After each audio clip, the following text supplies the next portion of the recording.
Prince Harry allegedly threw actual punches at Prince Andrew until his nose bled like a broken tap. And why? Because Uncle Andy apparently called Meghan an opportunist and told Harry marrying her was the biggest mistake ever. But wait, plot twist worthy of a Netflix series. Harry's legal team has come out swinging harder than he supposedly did, calling it all complete rubbish and threatening to sue the author into next week. Welcome back to Royal Cookies, where we serve up the juiciest royal gossip with a side of heart-wrenching humanity. Please remember to subscribe and click on the notifications bell icon, so you will be notified whenever we upload new cookies about the British royal family. So grab your boxing gloves and your legal briefs, because we're diving headfirst into the most ridiculous royal family brawl that may or may not have happened, depending on who you ask. So let's meet our troublemaker, shall we? Andrew Lownie, yes, another Andrew in this royal soap opera, has just dropped entitled, The Rise and Fall of the House of York. And honestly, the title alone is shadier than a palm tree in Barbados. Now, Lownie isn't some random bloke with a Twitter account and a grudge. This guy has previously been spied on by cabinet sources and spent £500,000 fighting legal battles over royal documents. He's basically the royal family's least favorite historian, and he wears that badge like a Medal of Honor. The book claims that back in 2013, during a family gathering, Harry actually punched Prince Andrew and left him with a bloody nose. I mean, can you imagine Sunday roast at Windsor suddenly turning into Fight Club? But wait, there's more.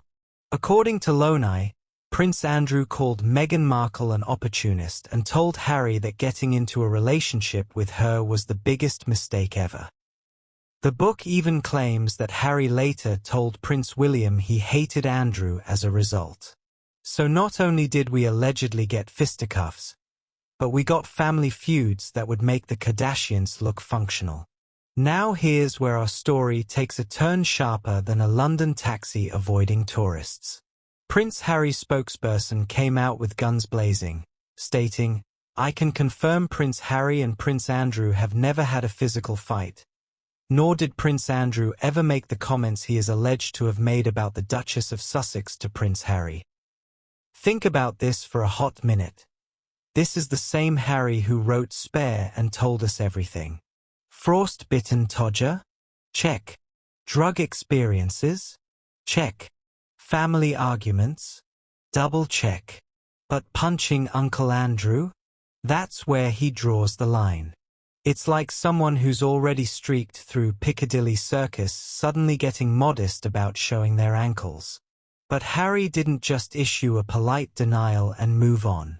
Oh no, Cookie family. The Duke of Sussex's team has called the allegations grossly inaccurate and defamatory, and Harry has threatened to sue over the claims.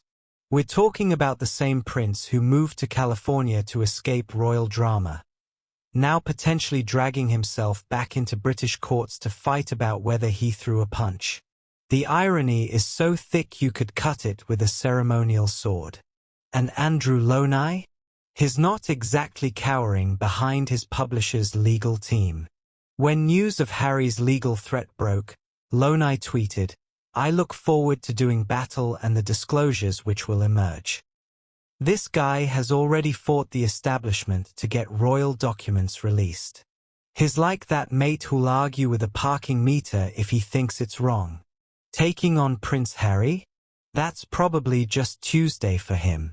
Remember, this is the same author who declared he'd been spied on and said it made him even more determined to carry on researching and writing controversial books even if it doesn't win me friends. He's basically the royal family's most persistent thorn in the side, and he seems to quite enjoy the role. But here's the thing, Cookie fam. This isn't just about whether Harry's got a decent right hook. This is about something much juicier.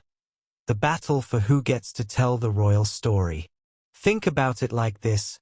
Harry spent years being the spare, the afterthought, the wild child.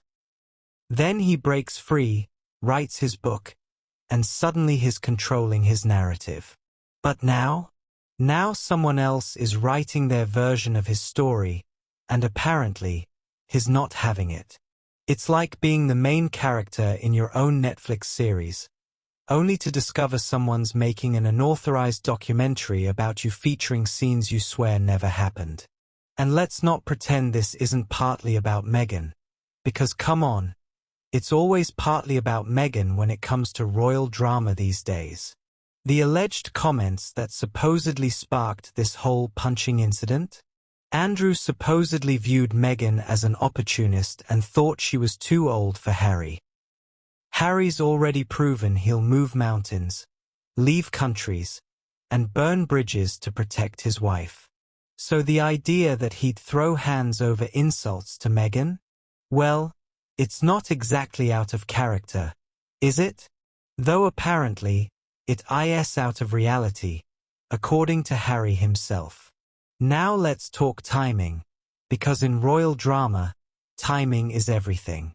This controversy erupts just as Lownie's book paints a scathing portrait of Andrew as sex-obsessed, boorish and privileged. So just when Andrew thought he'd successfully disappeared from public scrutiny, boom! New book, new scandals, and new reasons for the entire world to gossip about the royal family over their morning coffee. It's like the royal family is a soap opera that never gets cancelled. And just when you think you've seen the most dramatic episode, they drop a season finale that makes Game of Thrones look like Peppa Pig. But here's what's really fascinating. It's Harry and Meghan's legal team, not Andrew's, who have been mobilized to respond to these allegations. Meanwhile, the rest of the royal family are probably sitting in their drawing rooms thinking, "Oh brilliant, here we go again." Can you imagine King Charles getting this news? What do you mean Harry's threatening to sue someone else now? I thought we were done with the legal drama. And poor Princess and is probably muttering into her morning tea. In my day, we settled family disputes with a stern look and a strongly worded letter. The book claims Harry told William he hated Andrew after this alleged incident. Drop your thoughts in the comments below. I want to know if you're Team Sophie or if you think I'm seeing green where there's just good fashion sense. If you're obsessed with royal strategy and environmental impact like I am, make sure you're subscribed to Royal Cookies because we're serving up the most sustainable royal content on YouTube. And remember, in a world full of fast fashion and royal scandals, sometimes the most revolutionary thing you can do is wear your values on your sleeve.